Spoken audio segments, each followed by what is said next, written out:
Jesus answered them, Most assuredly I tell you, you seek me, not because you saw signs, but because you ate of the loaves and were filled. Don't work for the food which perishes, but for the food which remains to eternal life, which the Son of Man will give to you. For God the Father has sealed him. They said therefore to him, What must we do that we may work the works of God? Jesus answered them, This is the work of God, that you believe in him whom he has sent.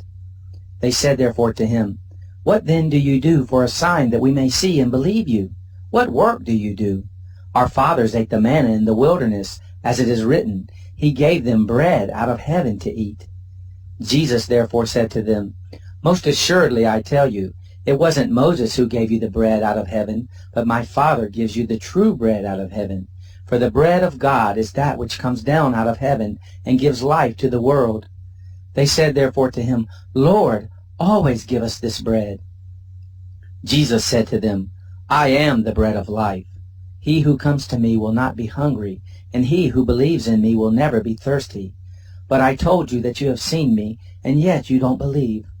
All those who the Father gives me will come to me. Him who comes to me I will in no way throw out. For I have come down from heaven, not to do my own will, but the will of him who sent me. This is the will of my Father who sent me, that of all he has given to me I should lose nothing, but should raise him up at the last day. This is the will of the one who sent me, that everyone who sees the Son and believes in him should have eternal life, and I will raise him up at the last day. The Jews therefore murmured concerning him, because he said, I am the bread which came down out of heaven. They said, Isn't this Jesus, the son of Joseph, whose father and mother we know? How then does he say, I have come down out of heaven? Therefore Jesus answered them, Don't murmur among yourselves. No one can come to me unless the Father who sent me draws him, and I will raise him up in the last day. It is written in the prophets, They will all be taught by God. Therefore everyone who hears from the Father and has learned comes to me. Not that anyone has seen the Father, except he who is from God. He has seen the Father. Most assuredly I tell you, he who believes in me has eternal life.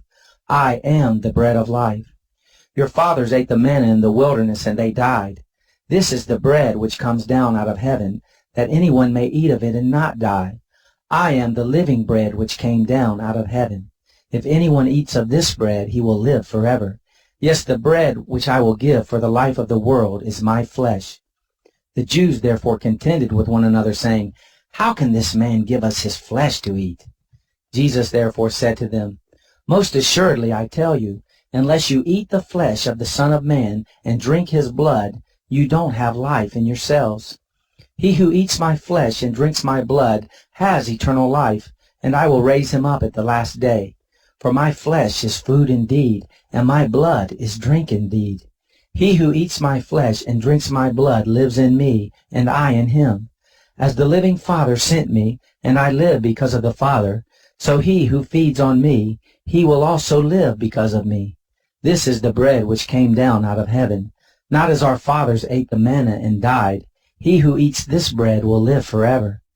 These things he said in the synagogue as he taught in Capernaum. Therefore many of his disciples, when they heard this, said, This is a hard saying. Who can listen to it?